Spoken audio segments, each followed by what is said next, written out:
Señor, te damos muchas gracias en esta noche. Gracias porque podemos reunirnos aquí y poder continuar con nuestro seminario, Señor.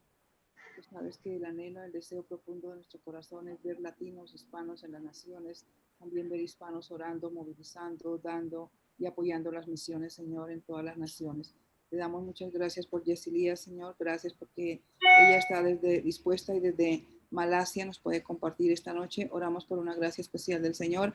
Oramos por la unción del Espíritu Santo sobre su vida para que lo que comparta, Señor, nos ayude, Señor, a entender qué es el hinduismo, Señor, y cómo es que nosotros podemos ser participantes en esta gran religión que abarca mucho, Señor.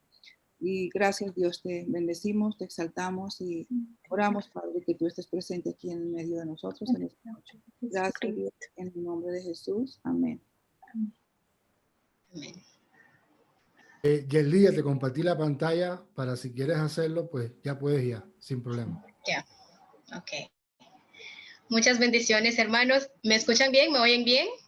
Sí, está bien. Sí, señora, muy bien. Se escucha muy bien. Señora. Gracias. Es un honor, una gran bendición poder compartir con ustedes hoy, aunque esté al otro lado del mundo, pero es hermoso ver cómo nos podemos unir y estar en el mismo espíritu, en el mismo sentir, porque servimos y amamos al mismo Dios, sin importar el lugar donde nos encontremos, el país, el idioma, la cultura, pero nuestro Señor Jesucristo nos une en su amor. Amén. Y es muy hermoso poder verlos. No conozco aparte del pastor Hanoi y la señora Ligia, que sí he visto en otra sesión. A los demás no les conozco en persona, pero es hermoso saber que tengo hermanos de cualquier lado del mundo. Así es, amén. Sí. Así como compartió el pastor Hanoi, nos conocimos en Cuba, el pastor Hanoi y su esposa Damaris, y el equipo que servimos a Dios juntos. Yo nací y crecí en Malasia. No sé si saben algo de Malasia. Es un país en el sureste asiático, muy, muy lejos de donde están. No sé si alguno de ustedes han viajado alguna vez a Asia. Es una cultura muy diferente. Todo es muy diferente a Latinoamérica, al oeste. Y bueno, nací y crecí en una familia cristiana que para mí es una bendición muy, muy grande. Digo que el hecho de vivir, de estar en un país rodeado de personas de cualquier religión en el mundo. Mis padres no tuvieron la oportunidad, no tuvieron la fortuna de nacer en una familia cristiana. Mi mamá nació en una familia hindú, de religión hindú, y mi papá en una familia católica. Y los dos fueron los primeros en su familia a conocer al Señor, a aceptar a Jesús como su Señor y Salvador. Y a través de ellos, la gran mayoría de la familia hoy son hijos de Dios, son seguidores de Jesucristo. Y bueno, Pastor Hanoi dijo que soy médico de profesión, pero ante todo somos hijos de Dios y somos misioneros. Cada cristiano es un misionero, porque todos fuimos creados para cumplir la gran comisión y lo que Dios nos ha llamado a hacer, ser su misionero, llevar su amor, su palabra, la buena nueva de su salvación, en donde quiera que estemos, en el lugar que estemos y a donde Él nos lleve. En el año 2009, por primera vez en mi vida, salí de mi país, de mi confort, de mi comodidad, de mi cultura, a Cuba. Desde pequeña siempre quise viajar, pero nunca pensé, nunca imaginé que Dios tenía un plan muy fuera de mi pensamiento, de lo que yo me imaginaba.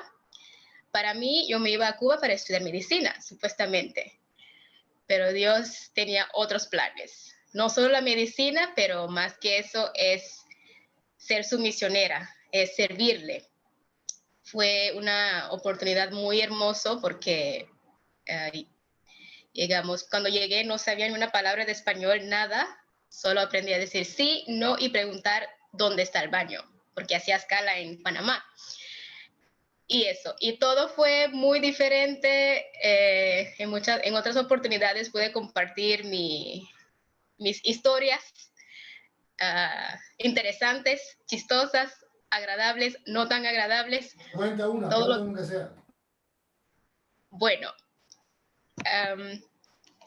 para mí, bueno, el primer shock fue llegar, porque una vez que llegamos en La Habana, a la Escuela Latinoamericana de Medicina, yo me fui a Cuba por una beca que ofreció el gobierno cubano, que en el principio solo fue para los latinoamericanos, pero en el año en que fui yo, el 2009, la beca se abrió para estudiantes de todos los países del mundo. Entonces fuimos asiáticos, estudiantes de Asia, del Pacífico, de casi todos los países del mundo, menos Europa. Y entonces llegamos en La Habana, llegamos en la escuela, y bueno, yo de Cuba no sabía nada, menos Fidel Castro, ron, tabaco y ya. Eso es todo lo que sabemos acá en Malasia de Cuba. Y cuando me hicieron la entrevista en la Embajada de Cuba acá, todo muy lindo. Todo, o sea, los panfletos de turismo, las playas muy bellas y hermosas, la comida, el baile, todo lindo. Pero yo me acuerdo que cuando nos hacían la entrevista, yo me fui con mis padres y el señor, el diplomado de la embajada que hizo la entrevista, mis padres le preguntaron, ¿qué nos puede contar de Cuba? Como nuestra hija va a irse a Cuba y va a vivir allá por 7 años por lo menos. Entonces él dijo, bueno, yo soy cubano y de mi país hablaría cualquier cosa linda. Hablaría de las playas, de la comida, la cultura, el baile, la música. Pero su hija no va a ir como una turista. Su hija va a ir como una cubana cualquiera. Y va a vivir como una cubana.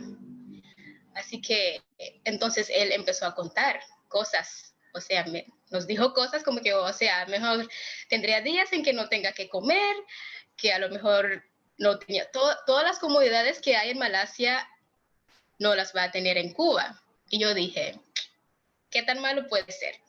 ¿Qué puede pasar?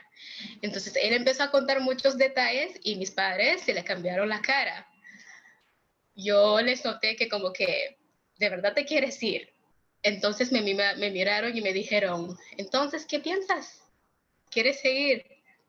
Y yo dije, bueno, no sé qué me pasó y dije, bueno, hasta aquí he llegado, hasta aquí me he preparado y si Dios abrió esta puerta, Dios me va a guiar. Entonces dije, sí, y me fui. Pero no sabía lo que me esperaba. Bueno, cuando llegamos nos hacen una cuarentena a cada extranjero que viaje a Cuba. Siempre nos hacen una cuarentena sanitaria.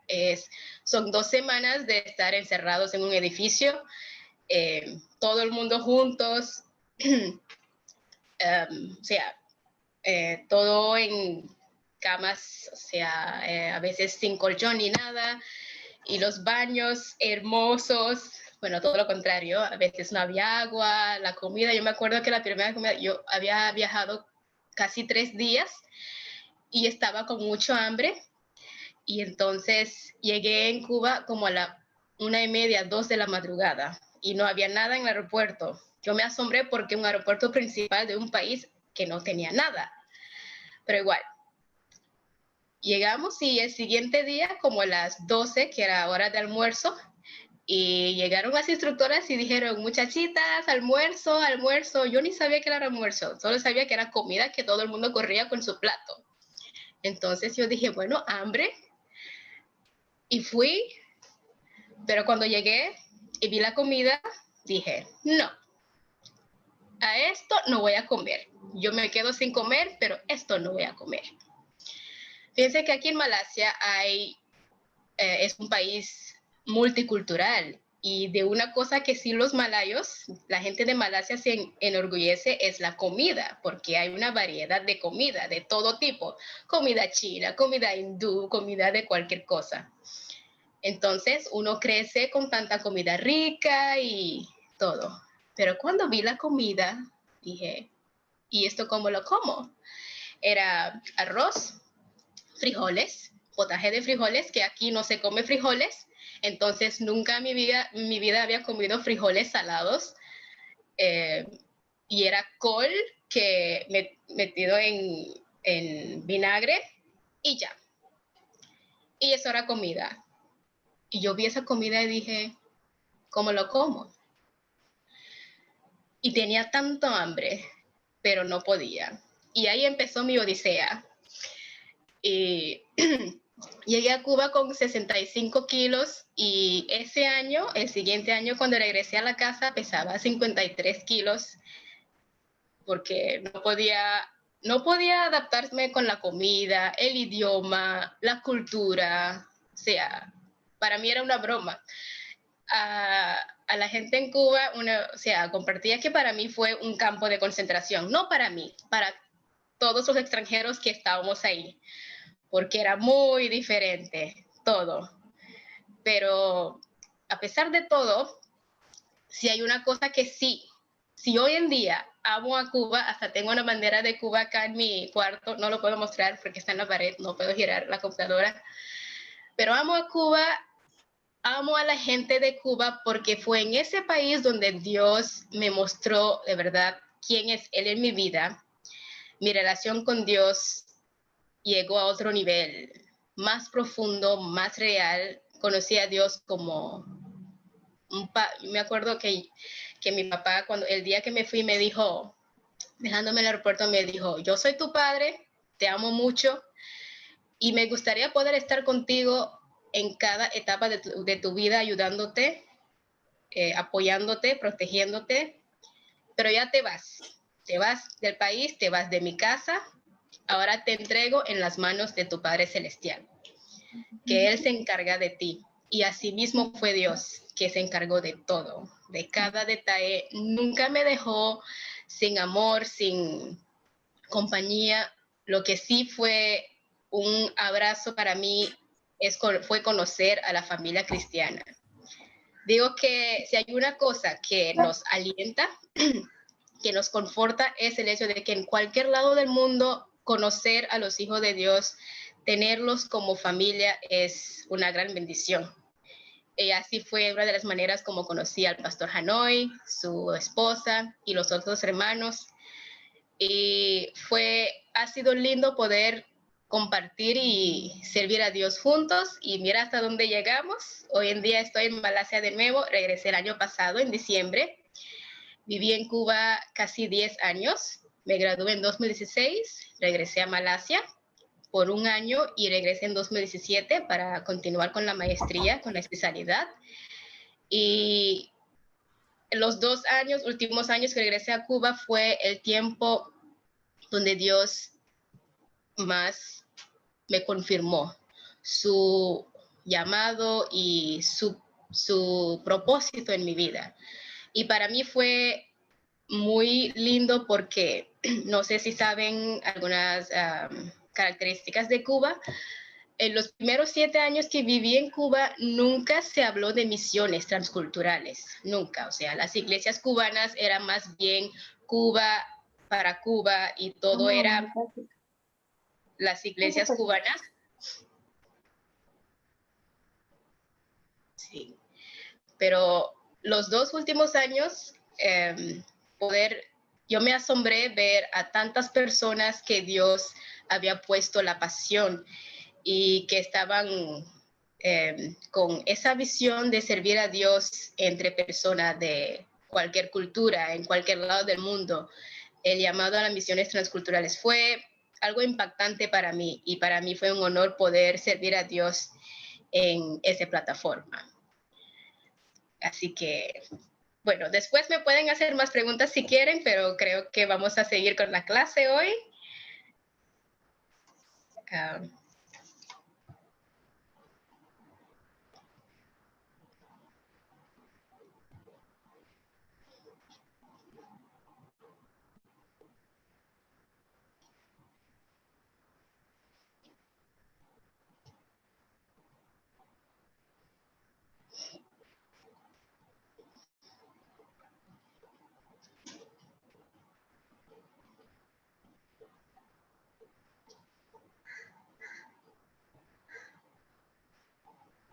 Ok. ¿Lo pueden ver? Ok, Sí, señora. perfecto. Bueno, hoy vamos a hablar de un tema que es son de dos religiones grandes en el mundo, que son la tercera y cuarta religiones más grandes del mundo, el hinduismo y el budismo. Como pueden ver en esta foto, esta es una representación de Malasia. Allá pueden ver personas con diferentes características físicas. Es lo que nos caracteriza, es un país donde podemos encontrar las religiones principales de la ventana 1040, el Islam, el hinduismo, el budismo y claro, hay muchas otras religiones, el animismo y el sikhismo. Hay varias religiones. Claro, el Islam es la religión principal del país, seguido por el hinduismo. No, segundo es el budismo, tercero es el hinduismo y los cristianos somos un 9% de la población total. Todos vivimos en armonía, aunque el Islam es la religión principal del país, pero tenemos la libertad cada uno de practicar su fe, su religión. Entonces, como les estaba diciendo, esto es unas estadísticas de las religiones principales del país. El 61.3% son musulmanes. Y, o sea, la ley del país, la cultura principal del país, todo gira alrededor del Islam. 5 veces al día escuchamos el azán y se respeta la religión en este país grandemente. El 19.8% son budistas, el 9.2% somos cristianos, perdón. O sea, la tercera religión más grande en el país somos los cristianos. Y luego le siguen los hindúes. Y como pueden ver, hay muchas otras religiones.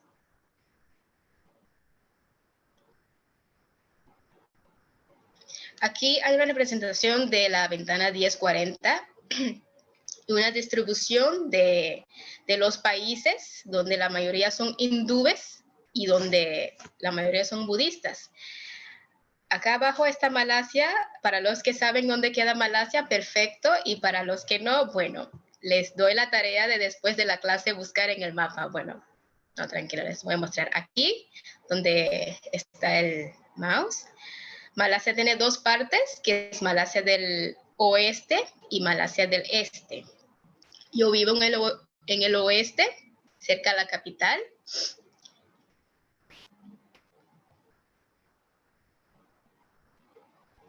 Bueno.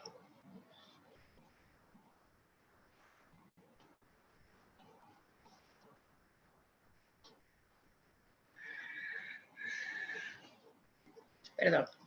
Ok. Acá vemos algunas estadísticas, algunos datos de comparación entre el hinduismo y el budismo. El hinduismo en el mundo hoy en día tiene casi más de 1 billón de seguidores y cada día más hay más seguidores, aunque no es una religión que tiene tantos seguidores hoy en día como el budismo. Si comparamos, hoy en día hay más personas que se convierten al budismo. Si vemos la onda de la nueva era y los pensamientos, la filosofía del budismo está muy penetrada en la cultura del occidente también. Hay muchas personas que se ven muy atraídas a las enseñanzas del Buda y también del hinduismo.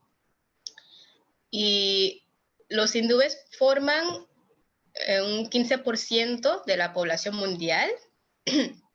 Hay más de 2.000 grupos de personas que son hindúes en el mundo.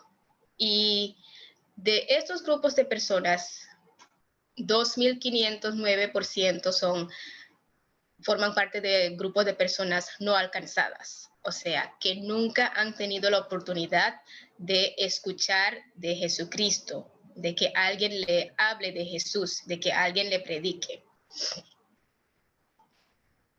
En cuanto al budismo, en el mundo actual, hoy en día hay más de 500 millones de personas de seguidores. Y en el mundo, 6.5% de la población mundial son budistas. Hay 688 grupos de personas que practican esa religión como su fe principal. Y de este total, un 539% son grupos de personas no alcanzadas, que nunca habían escuchado de Cristo, a quienes nunca ha llegado el Evangelio, nunca han leído, nunca han tenido acceso a la Biblia.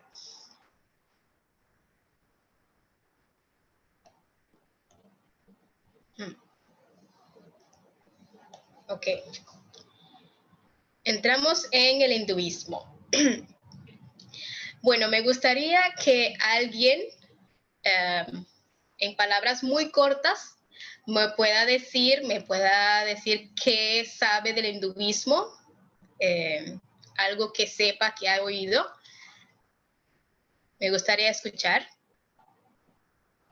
Alguien que quiera compartir qué entiende del hinduismo, no importa si sea correcto o no, pero hasta hoy en día lo que han sabido, lo que conocen.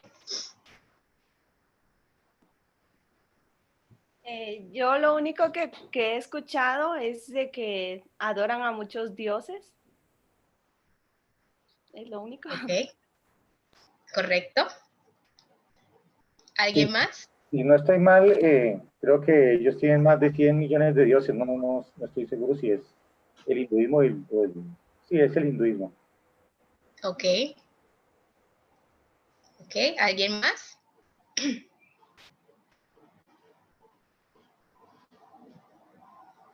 Tienen la reencarnación. La reencarnación.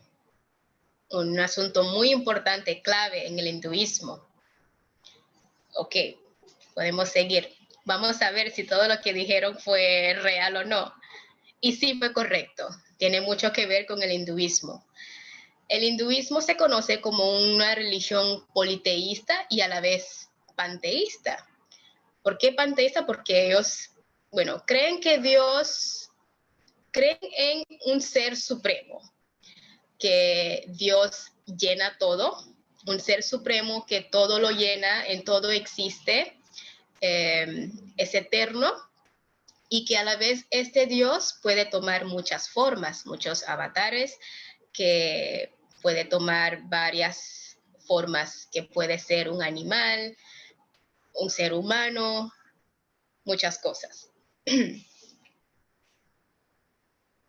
Bueno, hablar del hinduismo para mí es algo importante, algo personal.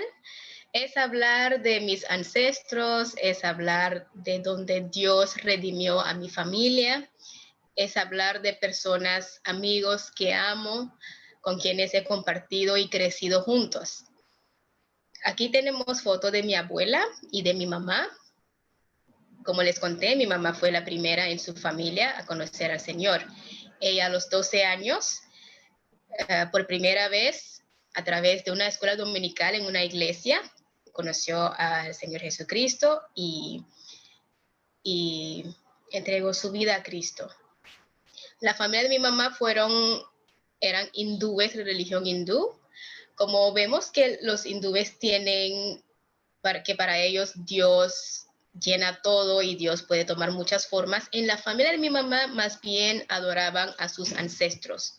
Para ellos, Dios, el Ser Supremo, habitaba en sus ancestros y era el reflejo de Dios acá en la tierra. Entonces ellos veneraban, tenían fotos de sus ancestros, bisabuelos, en la casa, y a ellos rendían homenaje y rezaban todos los días. Entonces, mi mamá creció con muchas dudas, aunque en la familia se practicaba la religión, pero eso no le llenaba. Para ella fue inconcebible estar delante de unas fotos y estar adorando personas que ya estaban muertas y en su familia, o sea, pasaban por muchas cosas difíciles y ella no entendía cómo es que estos dioses no respondían, no hacían nada, eran dioses muertos. Y empezó con muchas preguntas en su cabeza. Y entonces, cuando tenía 12 años, ella salió a la casa, fue a vivir y estudiar en la ciudad. Y ahí fue donde unos hermanos de la iglesia por primera vez le ayudaron, le invitaron a la iglesia y así fue como ella empezó a conocer al Señor y tener una relación personal con el Señor Jesucristo. Y a través de ella, toda la familia conoció al Señor. Acá tenemos a mi abuela, ella fue la última en la familia a aceptar a Cristo. Dio mucho rechazo, mucha persecución a mi mamá por haber convertido de la religión de la familia a la religión ajena. Pero hoy en día también es una hija de Dios, una señora que ama a Dios y a cualquiera le comparte de Cristo, no tiene temor, una gran misionera en donde ella esté. Y yo le doy gracias a Dios por haber nacido en una familia cristiana y que el hinduismo ya no tenga sus garras sobre mi familia. Ok. Acá vemos un templo hindú. No sé si algunos de ustedes han tenido la oportunidad de ir a un templo hindú, de entrar a un templo hindú. A lo mejor lo han visto en una película, en fotos, en el internet. Bueno, en Malasia tenemos muchos templos. Los hindúes toman mucho orgullo en las estructuras, en la arquitectura, diseño de sus templos. Como pueden ver, hay muchas figuras, muchas estatuas, muchos colores. Todo lo que vemos, o sea, las muchas figuras, cada uno realmente es una secuencia de épicos, de cuentos de sus dioses. O sea que cada templo cuenta historias en sus paredes a través de los dibujos, de las imágenes que se ha creado. Y cada color tiene significado. También difiere entre diferentes sectas del hinduismo que algunos templos a lo mejor tengan más estatuas, más imágenes, más figuras, más colores y algunos no lo tengan, que simplemente son paredes blancas o que no tengan tantas imágenes. Depende de la escuela del hinduismo a que uno sigue.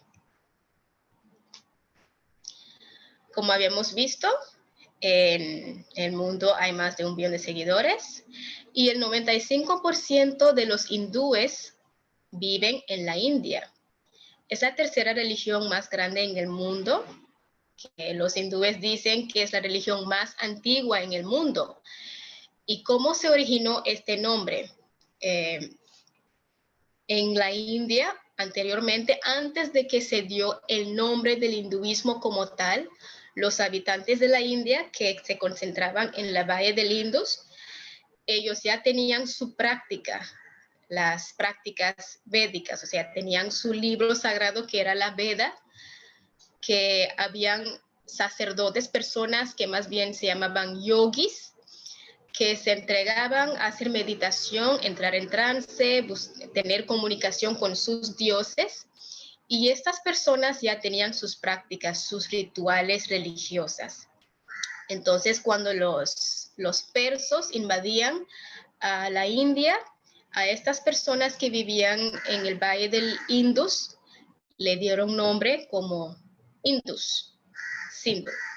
Y de ahí, y como estas personas ya tenían sus religiones, sus prácticas, ese nombre seguía como el nombre principal de las personas de la India que practicaban esa religión. Hoy en día, a cualquier persona, sea de la India o de Colombia, de Malasia, de Japón, cualquier persona que practica las enseñanzas, la fe del hinduismo, es considerado un hindú. Ok. Hay un tema que es muy principal en el hinduismo, que como después lo veremos, que lo diferencia muy grandemente del budismo. En el hinduismo, el alma es lo principal. Entonces, los hindúes creen en un alma universal, que es el Brahman. Este alma universal es Dios. El alma universal que todo lo cree, creen en que este Dios es el Dios que habita en todo, el Dios supremo, el Dios poderoso y que está en todo el universo. Ellos no creen en la creación, así como nosotros creemos en un Dios creador. Ellos creen que el universo ya existió y este ser supremo, este alma universal, Brahman, que es Dios, es el que llena este universo. Y el universo es, o sea, aquí hay varios universos. El universo empieza, que va por ciclos, y el Brahman, como pueden ver, hay 3 representaciones aquí, ellos también tienen su trinidad, que se llama el Trimurti. Nosotros creemos en un único Dios, que es Padre, Hijo y Espíritu. Pero ellos creen en Dios en 3 funciones, en 3 formas principales, que es Brahma, el Dios creador, Vishnu, el Dios que preserva, Dios preservador, y Shiva, el Dios que destruye. Entonces, Brahman, el Dios creador, crea el universo. Vishnu, el Dios preservador, él lo preserva. Y Vishnu es el Dios que lo destruye para que se forma de nuevo otro universo. O sea, que el universo es cíclico, va en cambio y siempre se crea, se recrea. Ok. Otro tema principal es el Atman, que es el alma individual, el alma personal. Al contrario del budismo, que no cree en un alma. El budismo no cree que el ser humano tenga un alma. El hinduismo sí cree que cada individuo es un alma, es un Atman, un alma individual. Hay un alma universal que es Brahman, el alma que llena todo, que existe en todo, y un alma individual que es el ser humano. Y el fin del ser humano, el alma individual, es poder unirse y unirse al alma universal, al Brahman. O sea, el fin es que tú eres Dios. Tú, el alma individual, puedes llegar a ser el alma universal. ¿Cómo llegas a eso? Cuando llegas al estado de moksha. Un hermana, no me acuerdo, que habló de reencarnación. Entonces, con cada ciclo de reencarnación, que luego lo veremos con más detalle, el alma se recrea, entra en un cuerpo físico nuevo. Entonces, mientras que haya deseos, o sea, va por la ley de karma, mientras pasa por este siglo, cuando al final se libera de este ciclo de transmigración del alma, llega al estado de moksha, donde ya este alma individual se unió con el alma universal, que es Brahma, que está dentro de ti. Que es diferente a lo que nosotros creemos. Nosotros, el hombre, el ser humano, nosotros creemos que el ser humano fue creado a la imagen y semejanza de Dios. Y no solamente somos un alma.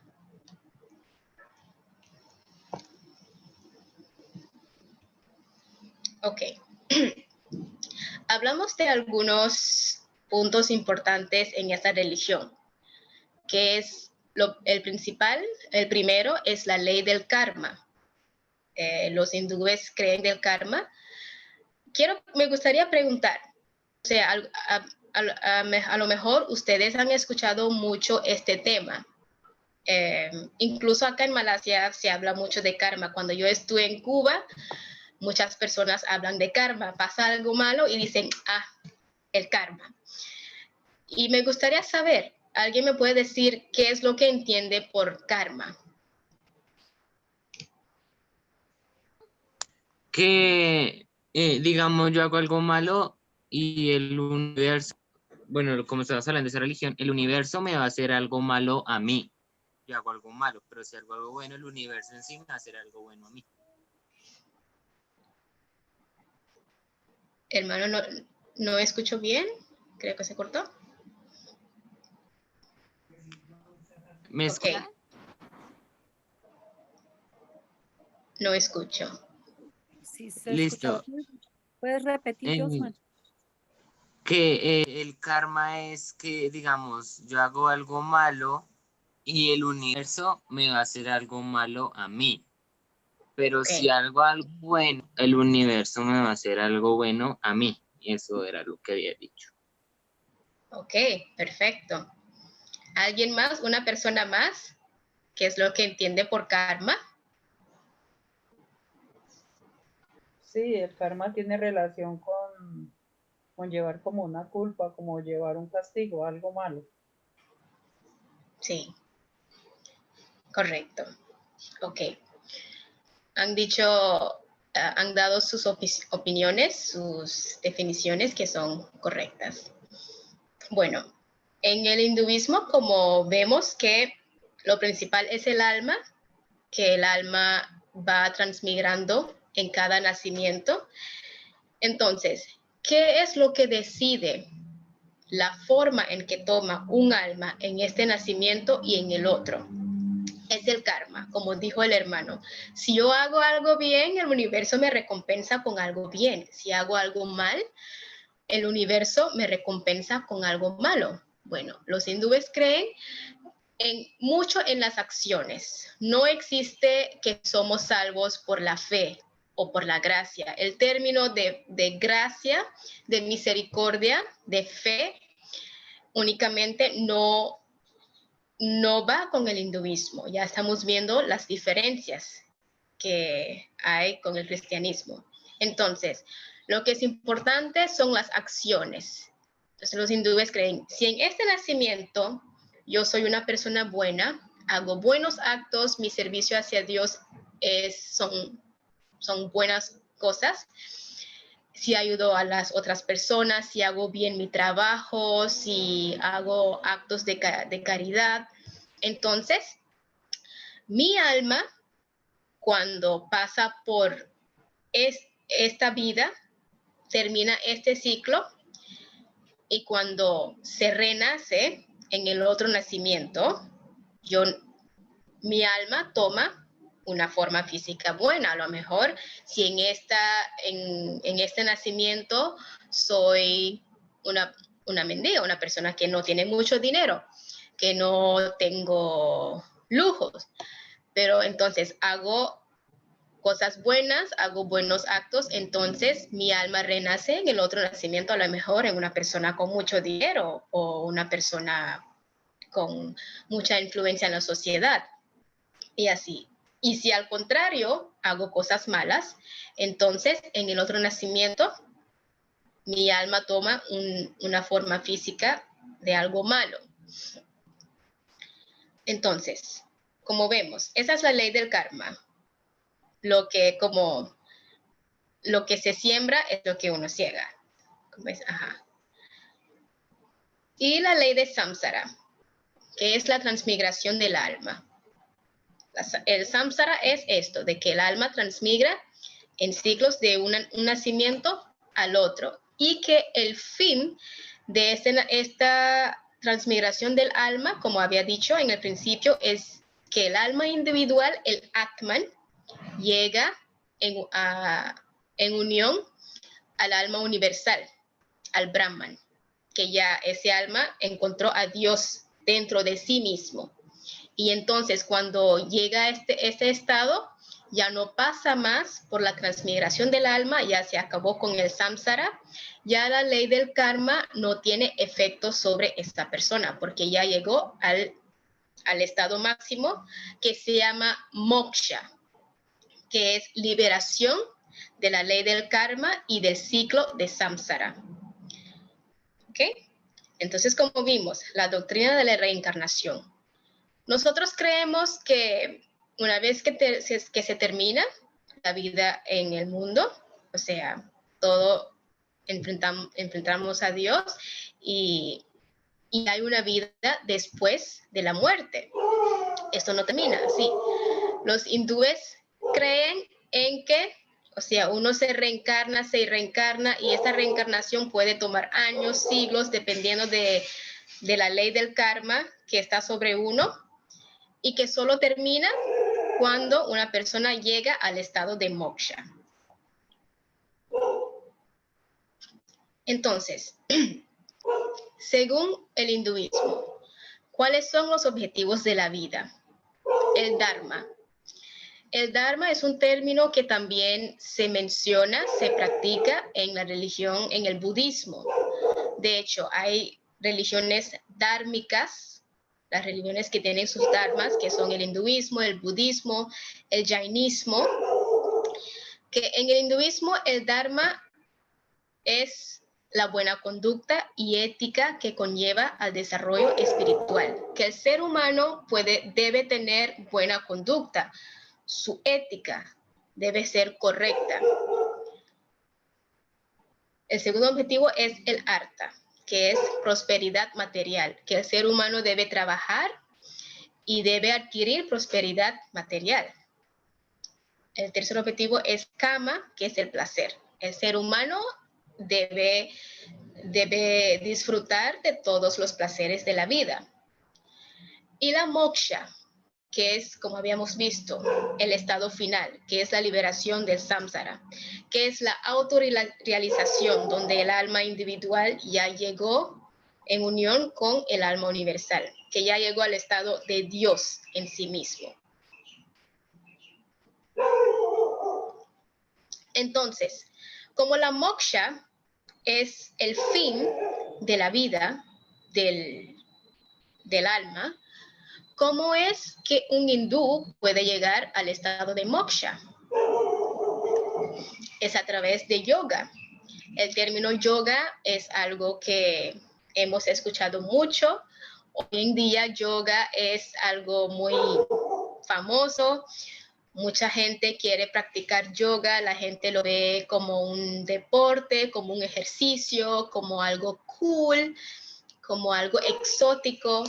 Pero en sí el yoga tiene su trasfondo, tiene su base de la religión hindú. Yoga significa camino. Entonces, habíamos hablado en el principio de que desde hace muchos años el hinduismo ya había existido en la India. Los yogis, los sacerdotes del hinduismo, ellos practicaban el yoga, o sea, buscaban yoga, el camino para poder llegar al estado de moksha. Se habla de diferentes yoga, que el primero es el bhakti yoga, que es el camino del amor y la devoción. Un hindú puede elegir una yoga, un tipo de yoga o varios tipos de yogas para llegar al estado del moksha, para que su alma se libere de la ley del karma y del ciclo de samsara, para llegar al estado de moksha. El primero es el bhakti yoga, que es el camino del amor y la devoción, o sea, que el camino de dedicarse a amar y entregar su vida en devoción a su Dios. El segundo es el karma yoga, que es el camino de la buena conducta. Los hindúes que buscan, que siguen a esta yoga, este camino, generalmente hacen muchas buenas conductas. No sé si han conocido a algún hindú en su vida, pero aquí en Malasia, como he dicho, hay muchos. Y muchos son personas que son gente buena, hacen muchas cosas buenas, ayudan a los huérfanos, ayudan a las personas pobres, hacen muchas obras caritativas, porque es su yoga, es su camino de llegar al estado de moksha, que es la buena conducta. La tercera yoga es la Raja Yoga, que es el camino de la meditación. Esto es algo muy principal. La meditación también es algo que se practica mucho en el budismo y hoy en día hay muchas ondas occidentales, muchas filosofías occidentales que practican a la meditación. Y muchas veces preguntamos, ¿de dónde provenió este tipo de meditación? Y hay que tener cuidado con qué tipo de meditación se le ofrece a uno. Y muchos vienen de un trasfondo hindú o budista. El tercero es, la cuarta yoga es la Jnana Yoga, el camino de la sabiduría y del conocimiento. Entonces, esas son personas hindúes que estudian mucho sus libros sagrados, que estudian, que se unen, o sea, siguen a un sacerdote y y estudian la filosofía hindú, los caminos, las leyes. Entonces, como había dicho, un hindú puede elegir un tipo de yoga o varios tipos de yoga para poder llegar al estado de moksha. Aquí vemos los libros sagrados del hinduismo. Acá vemos Shruti, que es lo revelado. Los hindúes creen que el Shruti, los libros revelados, que son el Rig Veda, Yajurveda, Samaveda, Atharvaveda, las Vedas. Estos libros principalmente tienen cánticos, himnos, también tienen o sea, cosas de ciencia, de medicina, del estilo de vida en el antiguo India, filosofía, es una mezcla de muchas cosas, pero todo con base de hinduismo. Ellos creen que el Brahman, el alma universal, se lo reveló a los yogis, a los rishi, a los sacerdotes que entran en meditación, que entran, o sea, en esa yoga de recibir revelación de Brahman, que les dice, que les da instrucciones. Entonces ellos lo transcriben, crearon la Veda, las Vedas. Y el Smriti es lo retenido. Eso más bien son épicos, como vemos el Ramayana y Mahabharata y la Bhagavad Gita. En estos libros hay muchos épicos, hay muchos cuentos de guerra, o sea, de los cuentos, historias, que son mitologías, claro, de cada forma de avatar, de cada forma de su Dios. Habla de Krishna, habla de Brahman, habla de Vishnu. En sí hay muchas formas. Los hindúes creen en varias representaciones de sus dioses. Y también hay dioses en formas masculinas y hay dioses en formas femeninas. Entonces, en estos libros, el Smriti, hablan de diferentes cuentos de la vida de esos dioses. ¿Qué hacían? ¿En qué guerra estaban? Sus familias y todas las enseñanzas que dejaron estos dioses. En sí, yo personalmente nunca he conocido un amigo hindú. Tengo muchos amigos hindús a quienes amo mucho. Y en Malasia hay muchos hindúes, pero yo nunca he conocido un hindú de verdad que haya leído estos libros completamente. No es como en el Islam, que es obligatorio, que es recomendado, que un musulmán debe en su vida, por lo menos una vez, recitar completamente al Corán en su idioma original.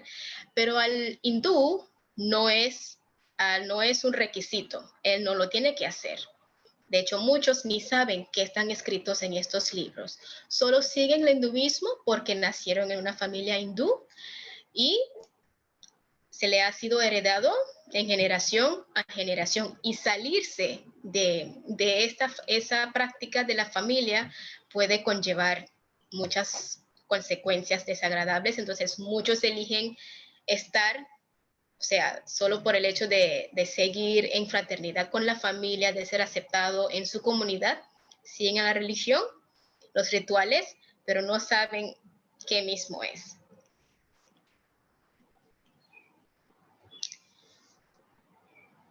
Acá vemos puja. Puja, de hecho, si hay algunos que le encanta ver películas de la India, puja es un nombre de mujer que muchas veces se escucha en estas películas. Puja en sí significa adoración. Aquí le he puesto una foto de ¿cómo se llama? Un sitio de adoración. No me acuerdo de la palabra en español, cómo se dice en español, o sea, donde su altar, gracias hermana, eso mismo, su altar. En cada casa hindú tienen un altar. De hecho, hay algunos fuera de su casa, a la entrada de la casa, tienen como un templo pequeño, chiquito, que tienen su estatua, que tienen fotos de sus dioses. Y como ven aquí, hay un plato con flores, a veces hay comida, hay incienso, hay fuego, hay una campanita. Todo tiene su símbolo, todo tiene su significado. Ahora no le escuchamos, a lo mejor cuando estamos hablando mi vecina que de atrás puede sonar su campana. Ella empieza a las 5 de la mañana a sonar su campana cuando reza. Suena la campana para decir, o sea, ahuyentar cualquier otra distracción, cualquier otro sonido y atraer su mente, su cuerpo, su espíritu a ese momento de su puja. O sea, que todos los otros sonidos salen fuera y solo se concentra en su Dios. Y también es un aviso que ya empezó un tiempo sagrado de adoración. Las flores, el incienso, y a veces ponen frutas, comida, todo es sacrificio, todo es regalo a sus dioses. ¿Por qué? A lo mejor han preguntado por qué los hindúes tienen estatuas, por qué es necesario tener estas imágenes, por qué no pueden solo van y rezan. En el hinduismo se cree que cuando el ser humano adora, va enfrente a su Dios, él debe ver a su Dios y su Dios le debe ver también. Debe haber un contacto visual. Ellos creen que es necesario, porque si no es como estar frente a algo y no saben qué es, no saben quién es. Por eso, si se han dado cuenta, muchas de las estatuas hindúes tienen ojos muy grandes, tienen expresiones faciales muy vívidas, porque dicen que con esos ojos sus dioses le ven. Y ellos pueden ver a su Dios. Es necesario que tenga alguna representación de su Dios. Entonces, cada familia puede tener un Dios específico a quienes ellos adoran. El hindú cree en muchos dioses, pero puede ser que una familia adora a Shiva, una familia adora a Vishnu, una familia adora a Lakshmi, que es la diosa, una diosa también, o el Shakti o el Kali. Pero es importante que cada uno tenga su representación de su Dios.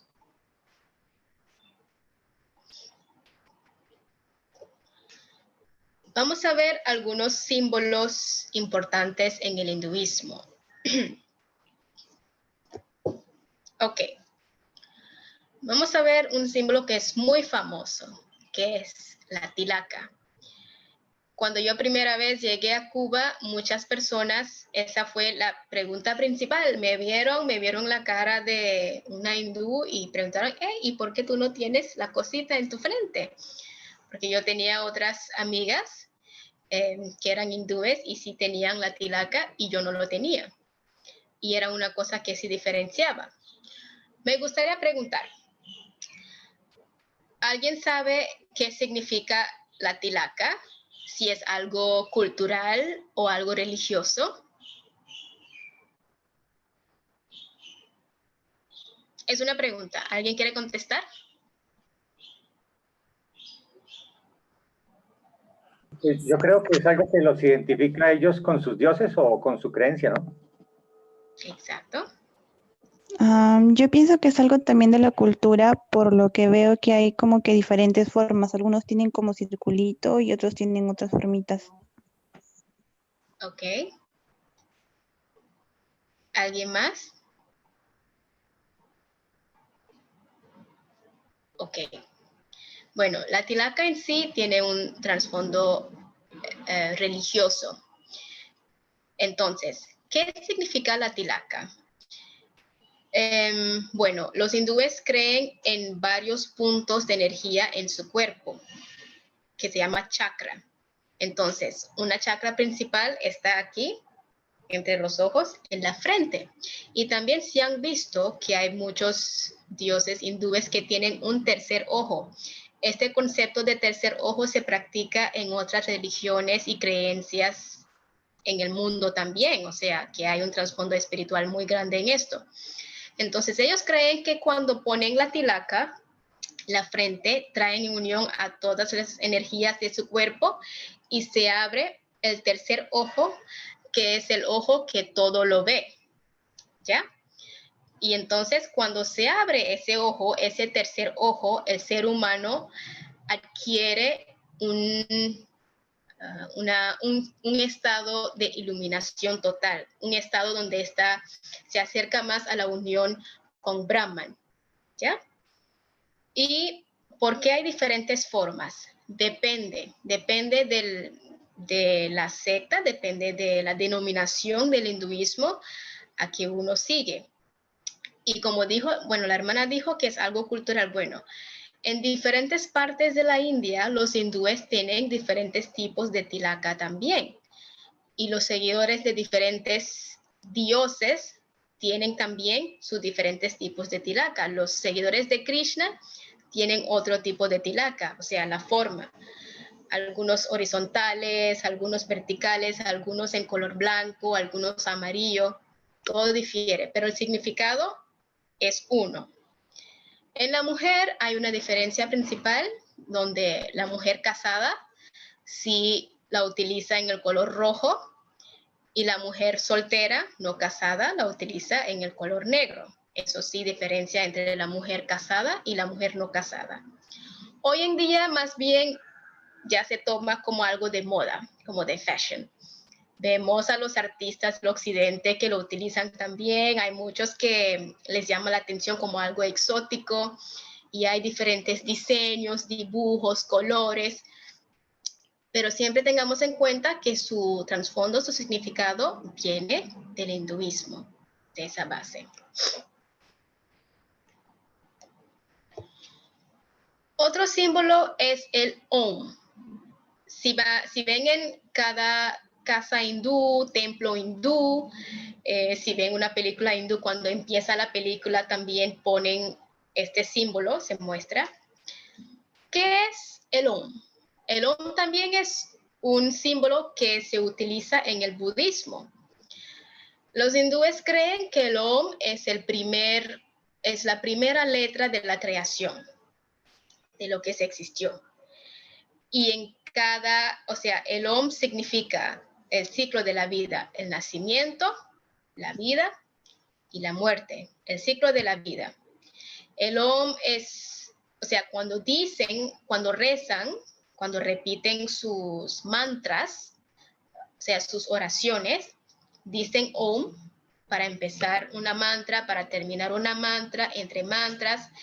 Y es un sonido que ellos creen que trae paz, que trae un estado de bienestar, que trae un estado de despertar espiritual en el ser humano.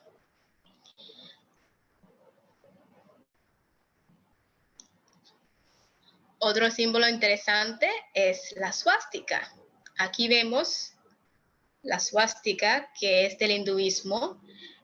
No sé si en su pantalla aparece como derecha o izquierda, pero al otro lado vemos el Hakenkreuz de Hitler. Entonces, ¿qué es la suástica?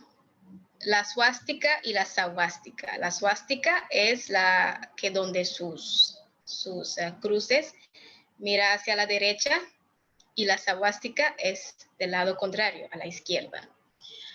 La suástica también es un símbolo de alegría, de felicidad, de bienestar. La suástica es un símbolo que se utiliza cuando los hindúes van a empezar un negocio o cualquier evento, ponen en su casa, van a ver muchos carros con la suástica, si van a un centro de negocio, van a ver la suástica. Entonces es un símbolo de prosperidad, de bienestar material, físico, espiritual. Y en el budismo también se utiliza la suástica, pero en el budismo la suástica significa los pies de Buda, que es un señal de bendición para ellos. ¿Cómo es que Hitler lo utilizó como el Hakenkreuz? Bueno, esa es una tarea. Pueden leer en la historia. Este símbolo de suástica se ha utilizado en muchas civilizaciones, en muchas religiones. A alguien que le interesa la historia a lo mejor sabe muy bien las diferentes representaciones de la suástica, pero en el hinduismo tiene un significado muy importante. Veremos a la vaca sagrada. Bueno, cuando yo me fui a Cuba, me sorprendí porque en Cuba también la vaca es sagrada. No se come, no se vende carne de res. Y yo dije, ¿los cubanos eran hindúes? Bueno, no lo son. Y bueno, ¿alguien sabe por qué la vaca es sagrada en el hinduismo? ¿Alguien quiere compartir? A lo mejor ha escuchado algún cuento, ha leído en algún lado, o un amigo hindú, alguien se le ha contado, ¿o qué cree? Y para ellos es como la representación de uno de sus dioses. Ok, perfecto. ¿Alguien más?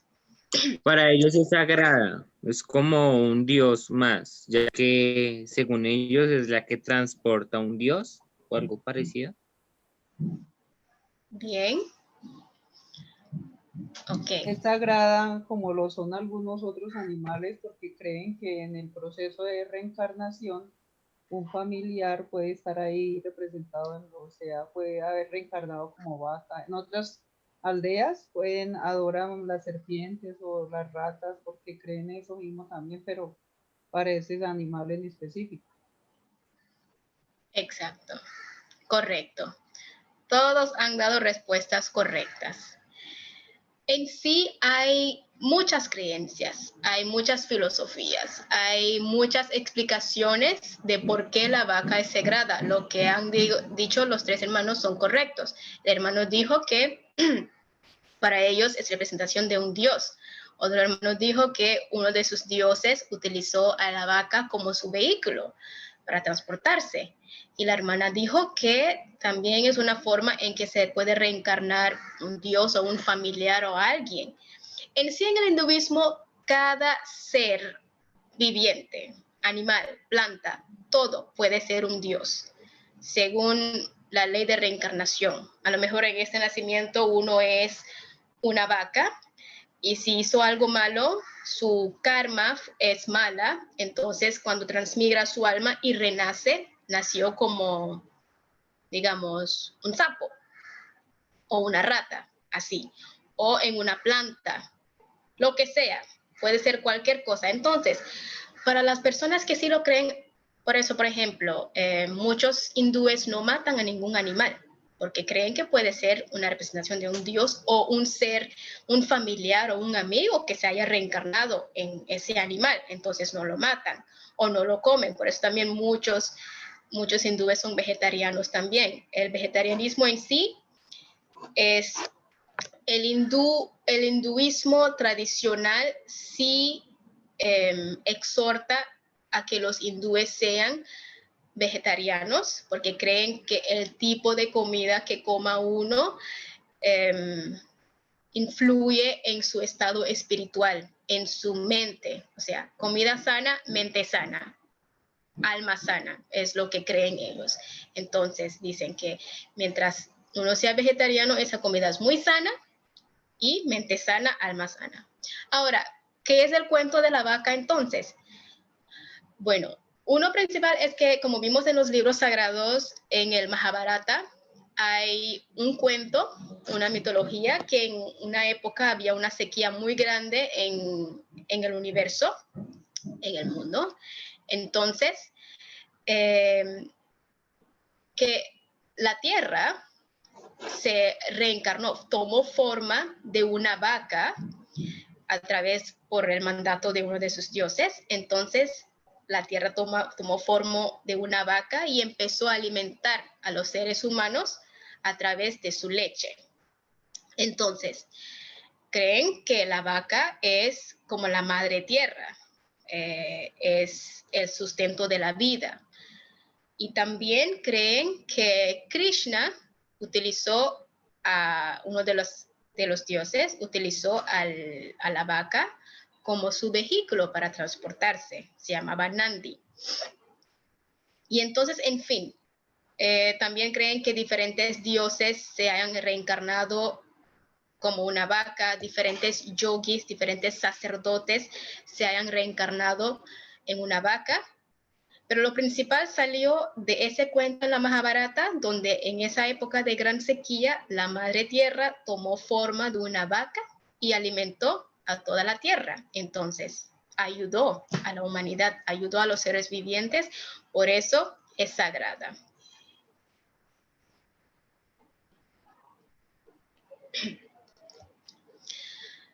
Vamos a ver una cosa muy importante, que es el sistema de las castas sociales, que durante años y siglos ha causado mucha confusión, muchos problemas. De hecho, fue el objetivo principal de Mahatma Gandhi durante su tiempo, su objetivo, su lucha. Y tristemente, hasta hoy en día se practica eso. Igual en Malasia se practica el sistema de las castas. ¿Cómo nació esto? En sí, fue por un sistema del hinduismo. En el tiempo antiguo, los yogis, los sacerdotes del hinduismo buscaban organizar a la sociedad según su trabajo, según lo que hacían. Ellos decían que Dios quería, Brahman quiere que en la comunidad, en la sociedad, haya organización. ¿Qué hicieron? Ellos hicieron esta clasificación. Utilizaron a la imagen de Brahman, esa estatua, ese Dios, para clasificar a los seres humanos. Ellos dijeron, algunos son brahmines, que representan la cabeza de Brahman, de Dios. Y estas personas son llamados para ser sacerdotes, para ser académicos, personas intelectuales que tienen la responsabilidad de estudiar, de educar a otros, de cumplir las funciones religiosas, de ser líderes espirituales. Otra clase son las sátrias, que representan al pecho, el brazo de Brahman. Y estas personas eran soldados, eran personas de guerra, eran personas fuertes que se dedicaban a guardar el país, guardar la paz del país, de la comunidad. Eran luchadores. Y la tercera clase son las vaishyas, que representan al muslo de Dios, que ellos eran los mercadores, las personas de negocio, porque hacían el trabajo de negocios, eran graneros, eran artesanos.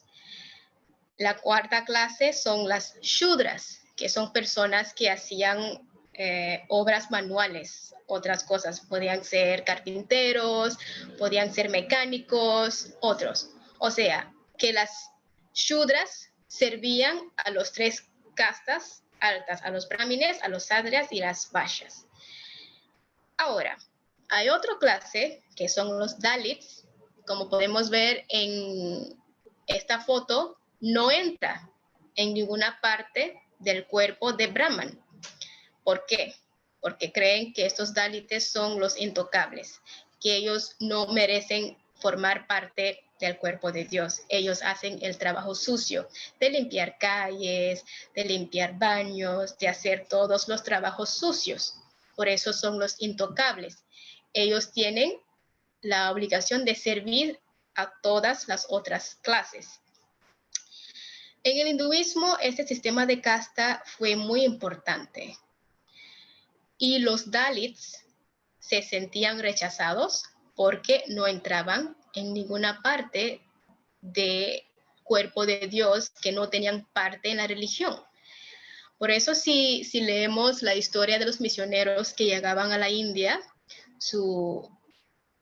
las primeras personas con quienes ellos tenían oportunidad de compartir del evangelio, el amor de Dios, fue con los dalits, porque por primera vez en la vida se sentían que sí tienen acceso a Dios, sí son amados por Dios también, sí fueron creados por Dios también. Y es también la razón de por qué cuando empezó también el budismo y otras religiones en la India, los dalits se desviaron, o sea, empezaron a seguir a estas religiones. El sistema de castas hasta hoy en día tristemente se practica, o sea, los hindúes se casan entre la misma casta. Dentro de cada casta principal hay diferentes subcastas, diferentes castas pequeñas.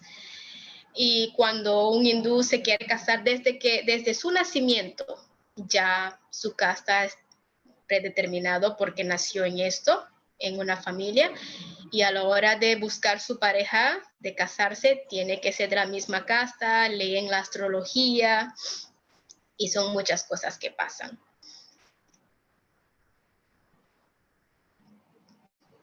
Ok.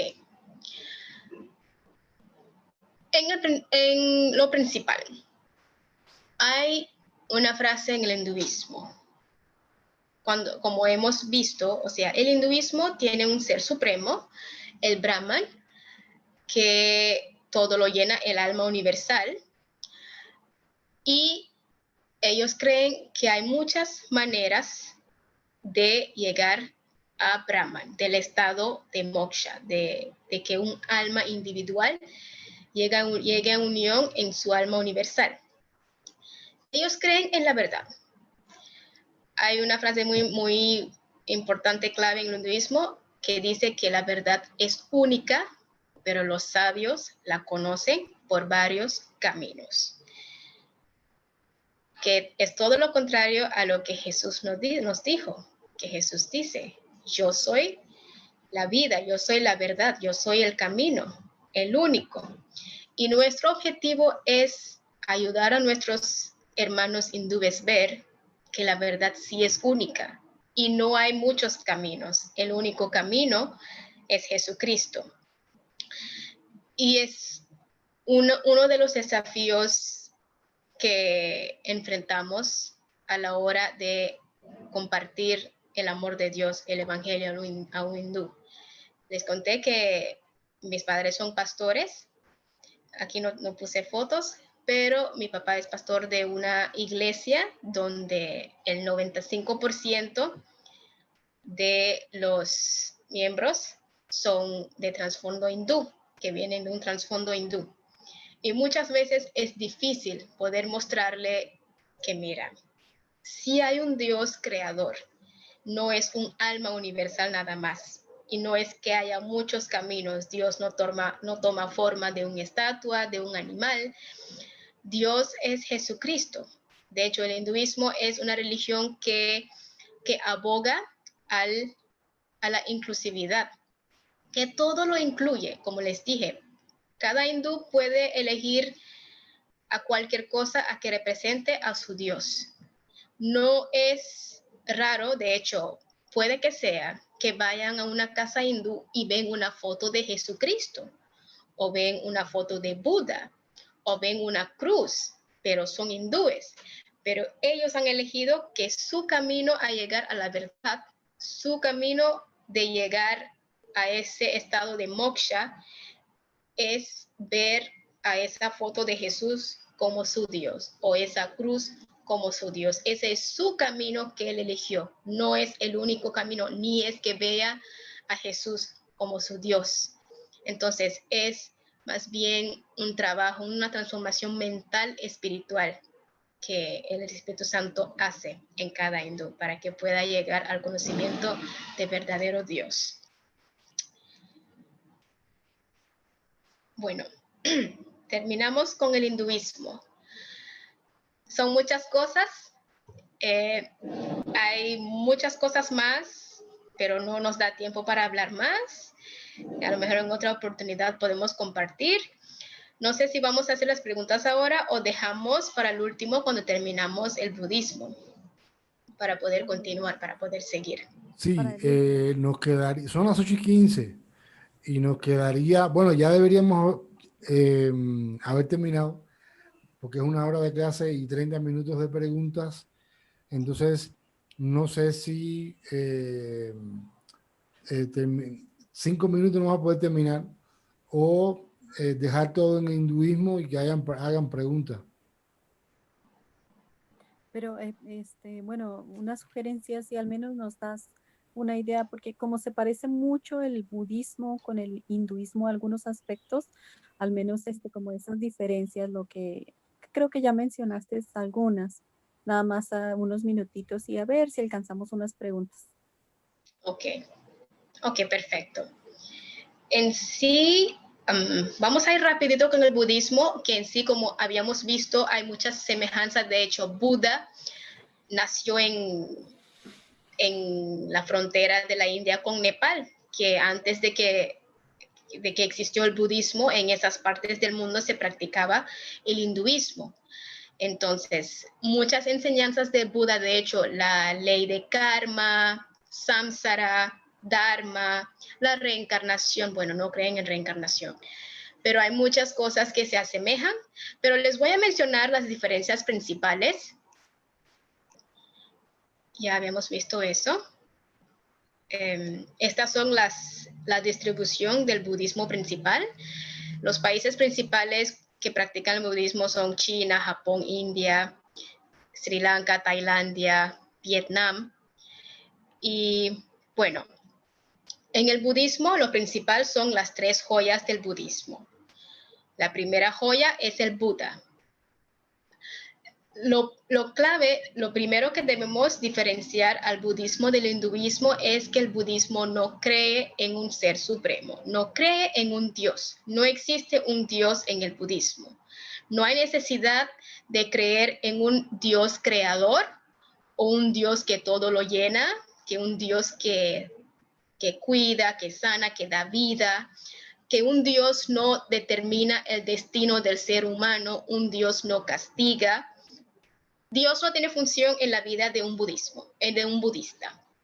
Ahora, ¿quién es Buda para ellos? Buda significa alguien iluminado, un ser iluminado. Si leemos la vida de Buda, él fue un príncipe que nació en una familia real y su padre le cuidó muy bien para que no hubiera nunca el sufrimiento, la pobreza. Pero a los 29 años, por primera vez salió de su palacio. Y cuando salió, vio un anciano, un mendigo, vio a un hombre enfermo y vio a un ermito. Entonces fue por primera vez que él vio al sufrimiento en su vida, a la muerte, al dolor. Y fue algo que le impactó y dijo que en la vida, que como lo vamos a ver después, que son las 4 enseñanzas nobles de Buda, él dice que lo primero que el ser humano debe saber que en la vida hay sufrimiento. El segundo es que este sufrimiento tiene causa, que es el mismo deseo del ser humano. Y el tercero dice que hay una forma de cesar este sufrimiento. Y el cuarto es que el camino, o sea, el estado de cesar con este sufrimiento es la nirvana. En el hinduismo fue moksha, que es el estado donde el alma individual llega al alma universal de Brahman. Pero en el budismo el objetivo es terminar con el sufrimiento. Todo gira alrededor del sufrimiento en la vida. Entonces Buda salió con su camino medio. O sea, él no cree en el extremo del lujo ni en el extremo del sufrimiento. Él dice, yo les enseño un camino medio, un balance entre los dos. Entonces, Buda es un ser iluminado que supuestamente encontró este camino medio. Y los budistas son los que siguen a las enseñanzas de Buda para también ser iluminados a llegar al estado de nirvana y terminar con el sufrimiento de la vida. Entonces, ellos también creen en el Dharma. Ellos también creen en karma, pero no tiene que ver con actos. No tiene que ver en que haces actos buenos, tu alma transmigra, que fue lo principal en el hinduismo, y entonces te renaces, tu alma renace en el otro nacimiento.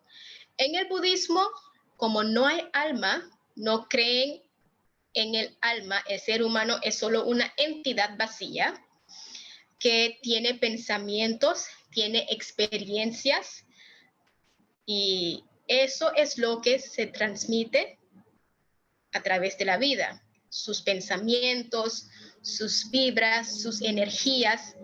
Si hablamos con un budista, hablan mucho de energía, hablan mucho de vibras, hablan mucho de pensamientos. De hecho, hoy en el mundo es un término que se practica, que se habla mucho, energía. Siento una energía. Cuando me acerco a ti, siento una energía. Esa persona me inspira energía buena. Mucho tiene que ver con el budismo. La tercera joya es el Sangha, la comunidad. Todo budista debe pertenecer a la comunidad budista, donde se ayudan el uno al otro, donde también hacen buenos actos para poder llegar al estado de nirvana.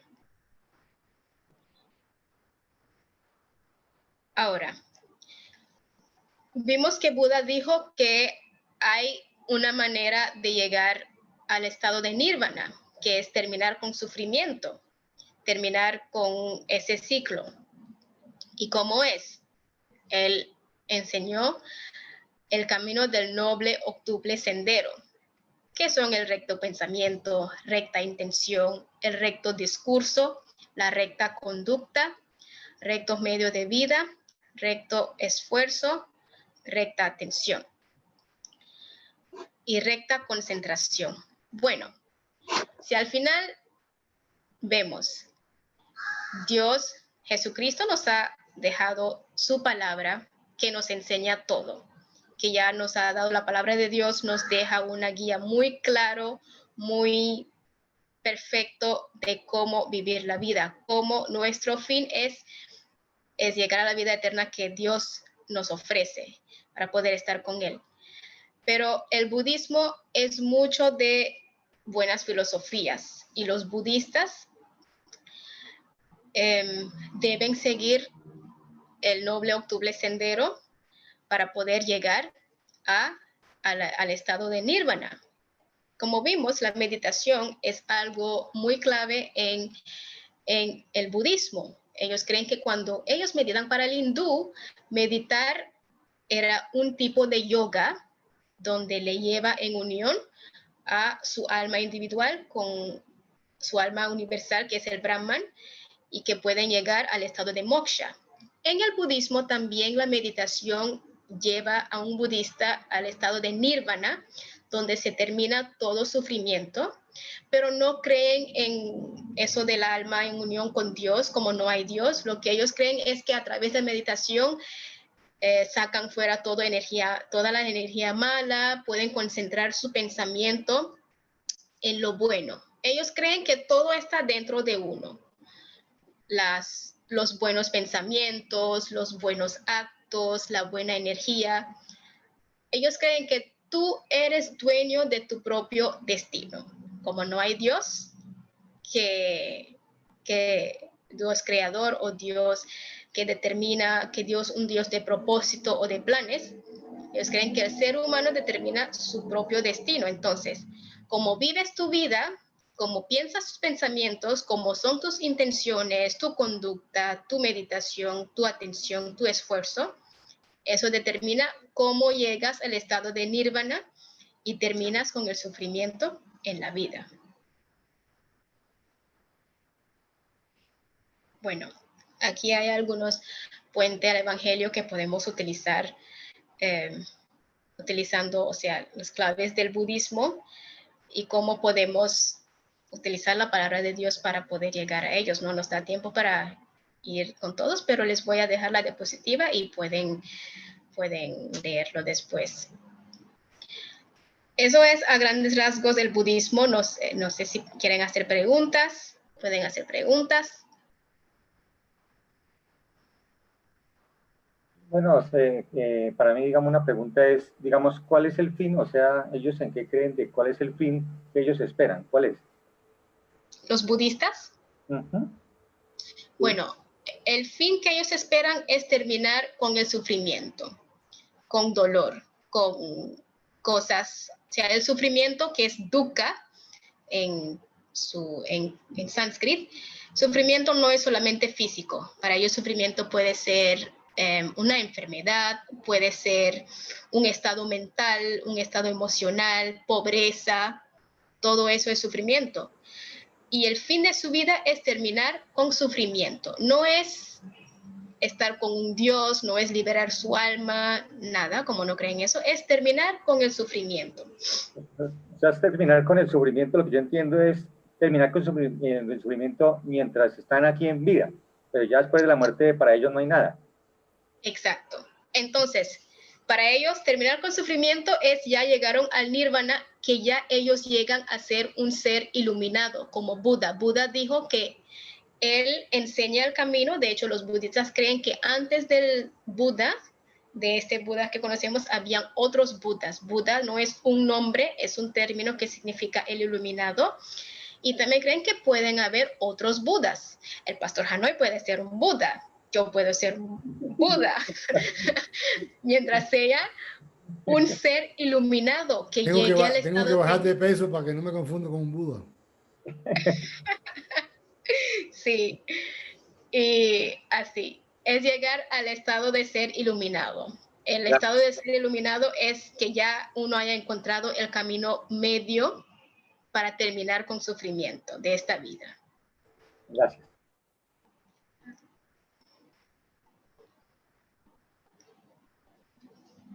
¿Alguien más? Sí, otra pregunta. Aprovechen ahora. Hay una pregunta en el chat, dice, ¿qué pasa cuando una persona se enamora de alguien de otra casta? Eso en el hinduismo. Oh, un momento, déjame ver.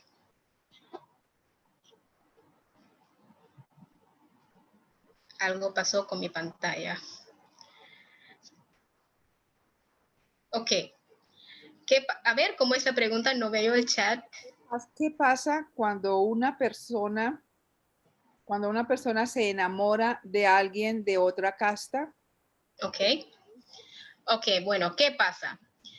Depende de cómo está uno, en qué país, en qué contexto cultural. Por ejemplo, en la India, este sistema de casta es algo muy rígido, que deben casarse entre misma casta. Entonces, si una persona se enamora y se quiere casar con alguien de otra casta, puede tener rechazo de su comunidad, de su familia.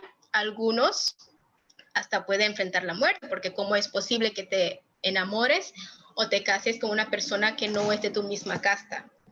Pero hoy en día, por ejemplo, en Malasia, hay diferentes ondas de pensamiento. Los hindúes modernos ya no siguen ese sistema, no lo practican. De hecho, tengo muchos amigos hindúes que se casan con chinos, que se casan con un budista, un cristiano, un musulmán. Ya depende del país, del lugar. En los países que el hinduismo no es tan extremo, no es un problema principal, y también depende de la familia. Hay familias que no lo toman en cuenta, no es algo importante de que tengan que casarse con alguien de la misma casta. Depende de dónde esté uno. El tema es bueno para una película de Bollywood. Sí, de hecho hay muchas películas de Bollywood que es sobre eso, siempre es de eso. Una Sí. película que es muy popular, no sé si algunos hermanos la conocen, es de el viaje que tuvo que hacer un hindú porque su barco se naufragó. No me acuerdo bien de la historia, pero que el barco se naufragó y él cuenta la historia con un tigre que La vive vida en un tigre. Sí. Sí, la vi. Sí, es basado en un libro. Yo leí el libro, no vi la película. Y sí, hermano, ¿usted tenía alguna pregunta de eso? No, señora, como estaban hablando de que era muy popular las películas de Bollywood de los hindúes, Sí. entonces di un ejemplo. Sí, aquí hay una pregunta que dice, ¿cómo es posible que un cristiano se case con un hindú o un budista? ¿Cómo es posible? Bueno, nosotros estamos llamados a no estar que no nos unamos en yugo desigual. Pero hay muchos matrimonios acá en Malasia, por ejemplo, o en la India o en cualquier lado del mundo que un cristiano se ha casado con un hindú o un budista o un musulmán. Bueno, en nuestra iglesia tenemos a muchos hermanos que eran hindúes y que se casaron con un cristiano y ya a partir de eso conocieron al Señor Jesucristo y recibieron a Jesús como su Señor y Salvador, como su Dios, y hoy en día son cristianos. Entonces, y lo mismo pasa con budistas. Entendiéndose que por cristiano una persona que ha nacido de nuevo. Ok, quiero saber, su pregunta es, ¿cómo es posible? O sea, ¿qué es? Que una persona que ha nacido de nuevo pueda casarse con una persona hinduista o budista. ¿Cómo es posible eso? Bueno, no, si me preguntan a mí, lo dejo a su propio juicio. Puede ser. O sea, es posible que eso pase. Pero hay una fuerte convicción de Cristo en su vida y de sus enseñanzas. No tiene yo creo que el problema es más del cristiano que del budista. Claro que sí, obvio.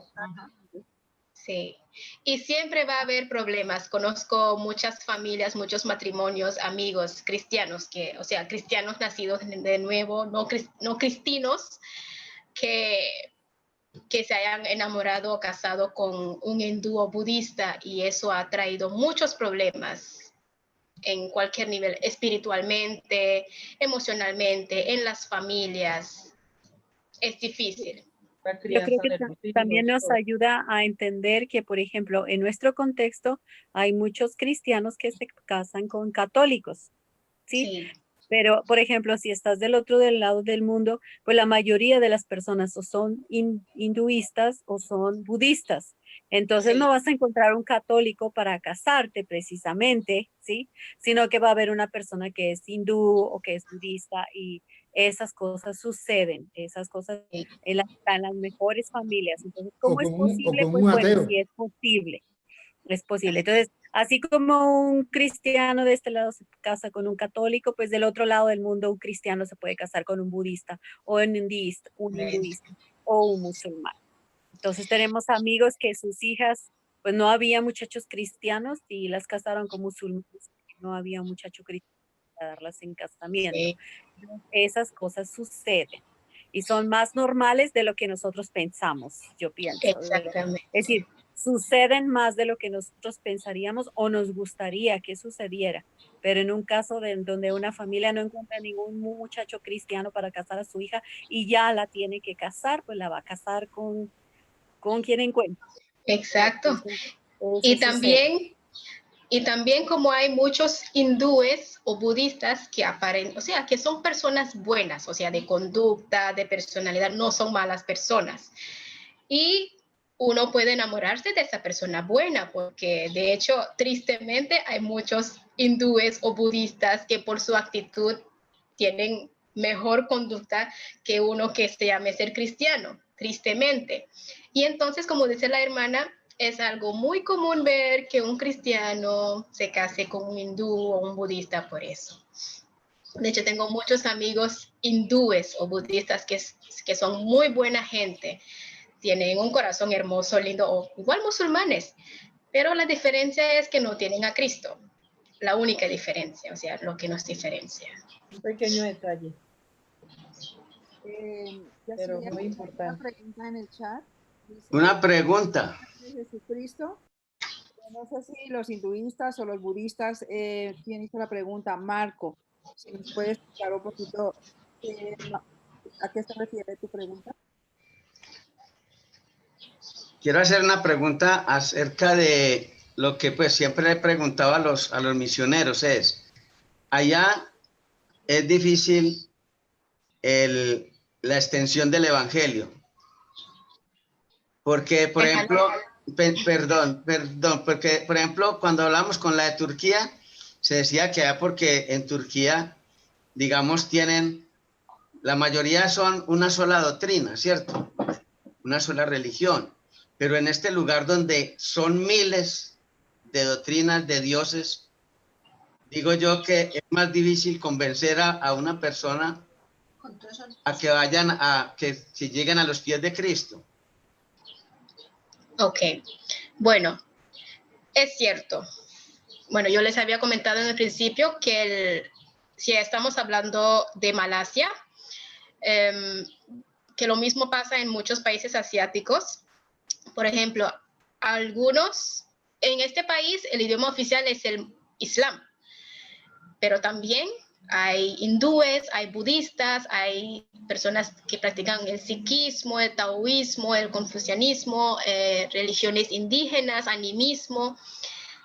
Sí es un desafío porque también tenemos en cuenta que son personas que por generación en generación han practicado esta religión, se les pasa de una generación a otra. Y es un desafío poder llevar el evangelio, poder evangelizar. Bueno, lo bueno es que no hay persecución abierta a los cristianos y a la iglesia, aunque es un país musulmán y hay otras religiones, pero uno tiene la libertad de practicar su fe. Podemos evangelizar, claro, nunca abiertamente, y más si es evangelizar a un musulmán, eso hasta puede conllevar una penitencia legal. Pero a los hindúes, a los budistas, es difícil llegar porque tienen fundamentos culturales también muy fuertes. Muchas veces la religión es ligada a la cultura, al nivel de, a veces es difícil decir, ¿eso es algo religioso o algo cultural? Porque ya está muy ligada y la persona ven una práctica que supuestamente es del hinduismo, lo ven como algo cultural, y si lo dejan, ya no es un hindú o es un chino por nombre, ya dejó su tradición. Pero yo digo que por experiencia y por lo que vivimos aquí en este país, Dios es poderoso y el Espíritu Santo es el que trae a las personas a la convicción del verdadero Dios, de que Jesucristo es el único camino. Y mientras estamos nosotros, los hijos de Dios, acá, donde quiera que estamos, tenemos el deber, lo que tenemos que hacer.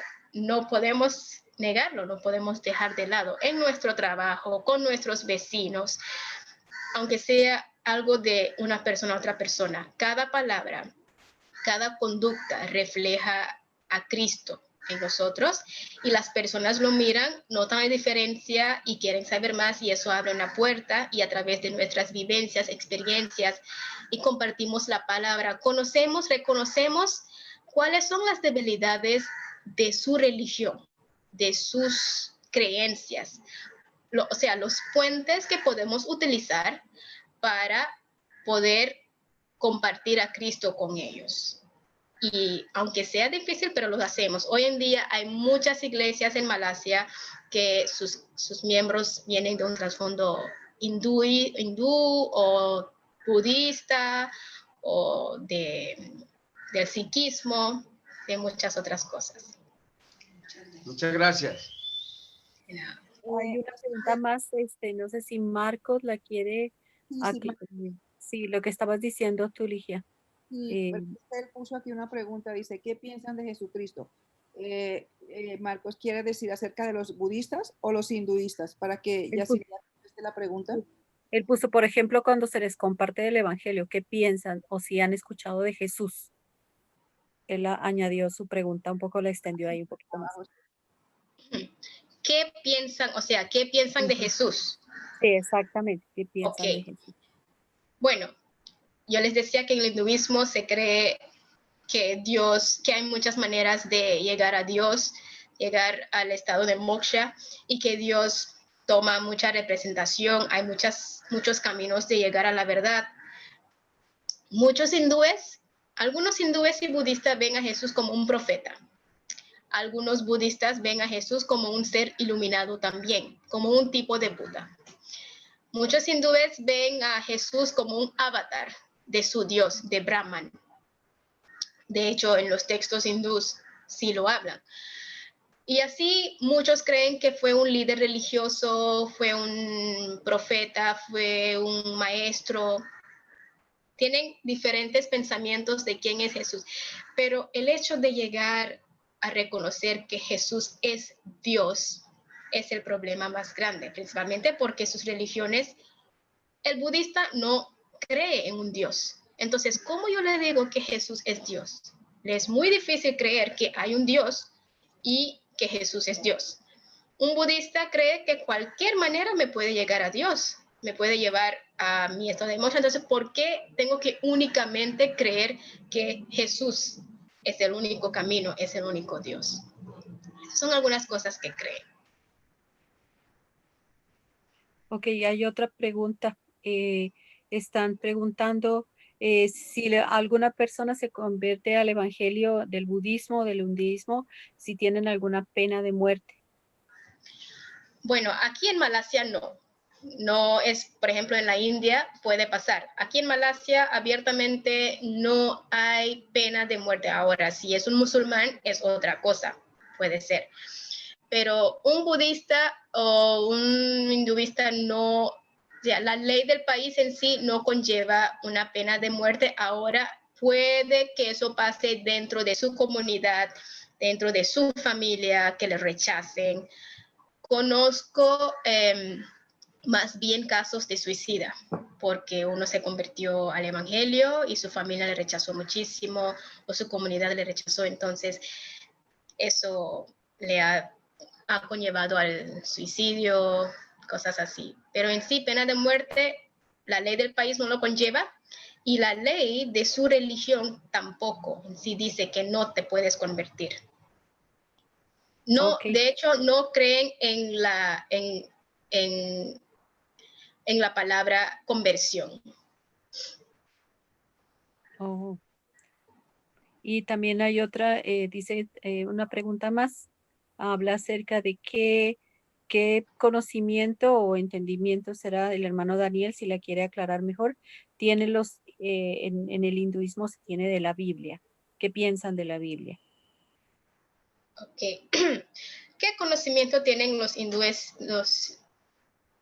de la Biblia? Bueno, hay variedad. Por ejemplo, algunos hindú pueden que encuentren un hindú que haya leído la Biblia completo de Génesis a Apocalipsis, pero lo ha leído como un libro de filosofía. Vimos que una de las yogas, uno de los caminos del hinduismo es el jnana yoga, que es la búsqueda del conocimiento, del entendimiento, de la sabiduría. Entonces, uno de esos es, deben leer libros de otras religiones también. Incluso muchos hindúes han leído el Corán o el Tripitaka, que es del budismo. Lo leen como un libro cualquiera, pero no utilizan a la Biblia como la verdadera palabra de Dios. No. Y muchas veces, o sea, que se ocurra ese cambio en su pensamiento es un poco difícil a veces, pero Dios lo hace, Dios obra en ellos. Ok, bueno, Yasilia, muchas gracias. Creo que nos hemos pasado bastante tiempo, pero las preguntas estaban muy interesantes. Entonces, ¿qué les parece si oramos por Yasilia y la bendecimos? Y gracias por compartir. El hinduismo es una religión complicada. Nosotras con Claudia hemos leído un poco también y sabemos un poquito, pero la verdad hay muchas cosas que no hay como alguien que ha estado ahí y que conoce a los periodistas que lo explique, y nos da mucho gusto que tú nos hayas podido dar esta clase. Entonces vamos a orar y a dar gracias a Dios y que pues Dios nos siga motivando, ¿verdad? Aunque sea difícil, hay muchos hinduistas en la India ahorita que están conociendo a Jesús. Hay muchos budistas también que conocen a Jesús, ¿verdad? Amén. Nuestra responsabilidad sigue siendo llevar el evangelio, aunque sea difícil, y aunque es muy complicado, es cierto, pero el Espíritu Santo también obra, ¿verdad? Pues muchas gracias, Yesenia. Dios te bendiga. Gracias a ustedes. Gracias, Yeslia. Ha sido Gracias por Gracias. compartir este tiempo. Gracias, Pastor Hanoi. Muchas Y bueno, gracias aquí estoy. y estoy esperando todavía los videos. Sí. Claudia, por favor, ¿podrías tú orar por Yasilia?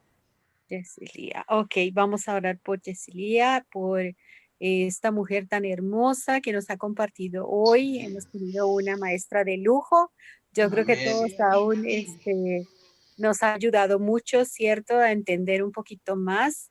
Sé que son temas muy profundos, pero este es solamente una introducción, solamente para ayudarnos a tener un poquito más de curiosidad de lo que tú decías de la esvástica, de todas esas cosas que ahí están aún en nuestra cultura y que a veces lo tomamos como algo muy como ya natural, pero que tienen otro trasfondo y que hay que buscar. Entonces, vamos a orar por Yeslia y por agradecer a Dios por su vida y que Dios continúe usándola poderosamente y pueda compartir con otros sus experiencias.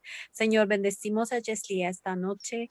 Te agradecemos mucho por conocerla un poquito más, Señor, por, ella dice, el entender, Padre, que en su vida, en su comunidad, su familia, son aún sus abuelos, tatarabuelos, Señor, fueron personas que estuvieron en una búsqueda de la verdad, y sus padres y dieron apertura y abrieron la puerta, su oikos, su familia a Cristo, y conocerla ahora, ver que, ay, es verdad que hay personas que son seguidoras de Jesús en medio de su cultura en Asia, Señor, y que podemos sentir como eso, como ella ha cruzado esta barrera del idioma, Señor, y nos puede comunicar todo esto. La bendecimos, agradecemos, Señor, por su vida, por poderla conocer hoy, por saber que está trabajando, de que mucha de la gente que la rodea a ella, Señor, son hindúes, son budistas, musulmanes, animistas alrededor. Dale gracia para compartir su experiencia contigo, Señor. Y gracias por esta clase. Realmente nos ha enriquecido mucho. Nos sentimos muy bendecidos esta noche de tenerla, de poder escuchar su experiencia y entender un poquitito más, Señor, y darnos mucha curiosidad para saber y también para orar por pueblos, por naciones, Señor, por grupos étnicos, que tal vez nosotros no tenemos ahorita la oportunidad de acercarnos, pero Yeslia sí, y su iglesia, sus amigos, y podemos orar por ellos, bendecirlos, Señor. Y por qué no, un día, tal vez algunos de los que estamos aquí, de los que estamos escuchando, que estás teniendo esta clase, tal vez tenga la oportunidad de compartir con alguien, Señor, un budista, un hinduista que tú pongas en el camino y que uno pueda hacer buenas preguntas, Señor. Y gracias por Yeslia, porque nos ha ayudado a entender eso un poquito más esta noche. La bendecimos en el nombre de Jesús. Amén y amén. Y gracias por su tiempo. Gracias. Gracias. Bendiciones a todos. Gracias. Bendiciones. Bendiciones a todos. Bendiciones para todos, que descansen. Gracias. Bye, Jessia. Bye. Qué lindo. Gracias. Muy linda clase. Gracias. Gracias a Dios. Hemos sido bendecidos grandemente. Gracias. Para mí también ha sido una gran bendición. El pastor Hanoi tiene mi número de contactos y cualquier pregunta o cualquier motivo de oración, aquí estamos para compartir. Y si Dios les trae a Malasia, aquí tienen Amén. su casa, su familia. Aquí estamos. Y así le ayudan a seguir hablando español. Sí. Uy, no, español. Habla muy bien. No. Sí, Habla cubano. Hablo cubañol. Muy lindo. Bueno, pasen buena noche. Bendiciones. Dios les Besitos bendiga a tu papá. mucho. Muchas gracias. Bendiciones para todos. Una feliz noche para todos. Gracias.